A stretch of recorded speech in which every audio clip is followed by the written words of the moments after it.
Hey everyone, welcome to another episode of Brett's Brain. Today we're going to talk about 3 moments in time for your startup when you might want to think about senior leadership changes.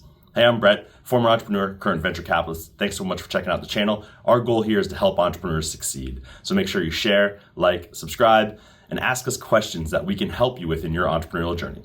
Okay, senior leadership changes. They're big moments in your startup. When you bring on a new senior leader or you move on from a current senior leader, it can have dramatic effect.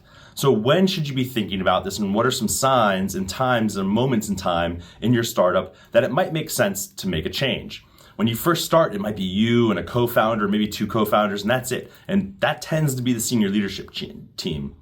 The truth is that the vast majority of startups don't keep that same leadership team from day one till IPO. There's going to be many changes along the way, and how you handle them as founders could make or break your company. So here's one really normal time when oftentimes startups think about bringing on a new senior leader, and that's after a new round of venture capital is raised.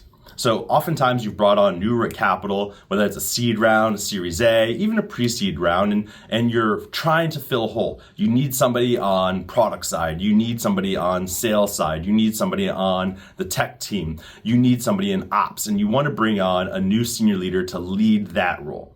That's a really good time to do it. The way I would think about it is, what from your existing founding team or your existing senior leadership team, where are your biggest holes? That's number one. Where do you not have the skill set, which sure, you've been doing so far, but you're kind of plugging in, it's not your area of expertise.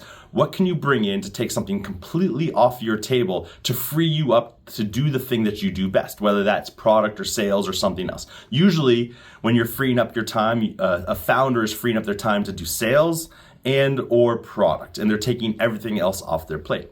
And that's what you're looking for in that hire, somebody that can truly come in and immediately take things off your plate completely. Now, you got to be careful. You don't want to make too many senior leader hires right away, because you are going to be bringing them in, changing culture, changing processes, and it really does create some, or can create some indigestion for the short term, for long-term gains. But that's a really normal time to think about bringing on a new senior leader.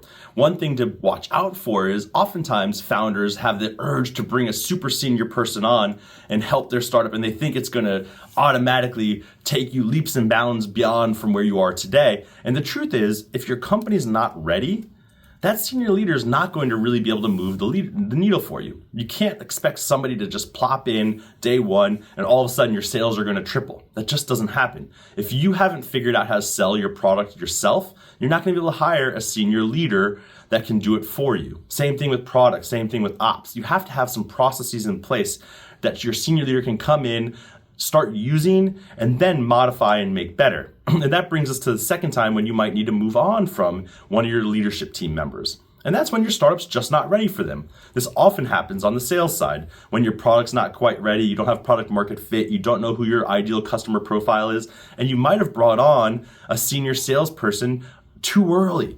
You wanted them, you thought, hey, we're gonna hire these senior salespeople and they're gonna change the game for us. And it just hasn't worked out. The earlier you can realize that, the better. Any senior leader is an expensive resource. So you need to move on from that person. It's not because that person necessarily did a bad job. It's just because your startup or your product or your market wasn't quite ready for you to have that senior person in place selling yet, or building product yet, or running ops for you yet. You weren't ready. That's on you.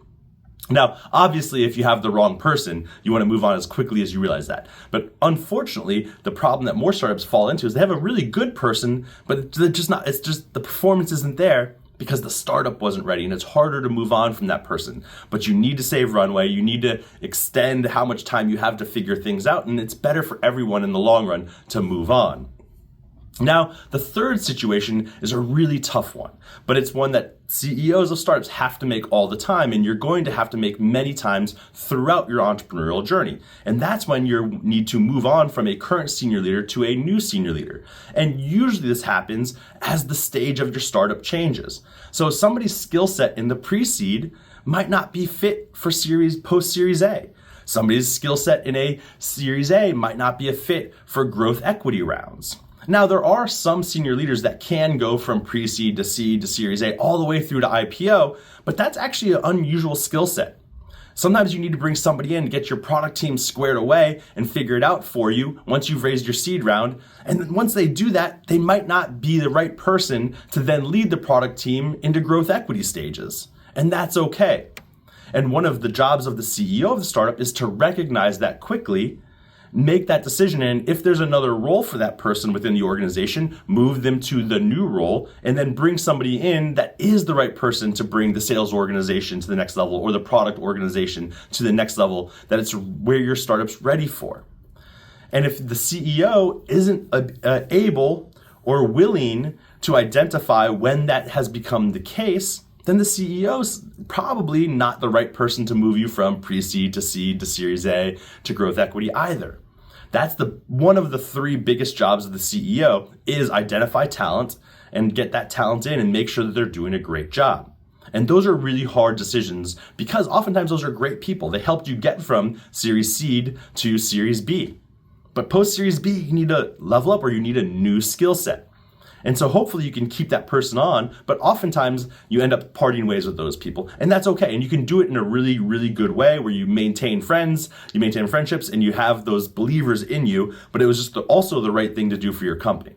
So those are 3 times when you might need to think about senior leadership changes. Some of them are harder than others, but hopefully they help you build a great company.